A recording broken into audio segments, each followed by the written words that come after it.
নমস্কার বন্ধুরা, আজকে মুগের ডাল রান্না করব একদম অন্যরকম ভাবে। 5 ফোড়ন দিচ্ছি আমি কড়াই তার আগে থেকেই আমি গরম করে নিয়েছি, বেশি কড়াই গরম করে নিয়েছি।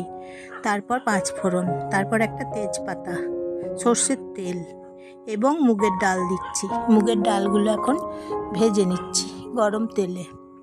হলুদ গুঁড়ো দিচ্ছি, জল দিলাম, নুন দিচ্ছি, লবণ দিলাম, পেঁপেগুলো কেটে নিলাম, তারপরে পেঁপেগুলো দিচ্ছি। এখন এইভাবে মুগের ডাল পেঁপে দিয়ে রান্না করছি।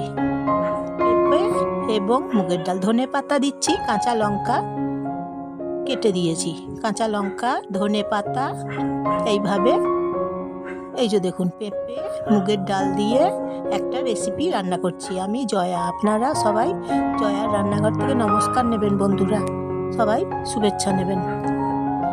মুগ পেঁপে রান্না করে নিলাম, এই যে দেখুন একটা পাত্রে রেখে দিলাম, হয়ে গেছে, একদম নরম হয়ে গেছে পেঁপেগুলো, তুলতুলে নরম, এবং মুগ ডাল একদম গলে গেছে।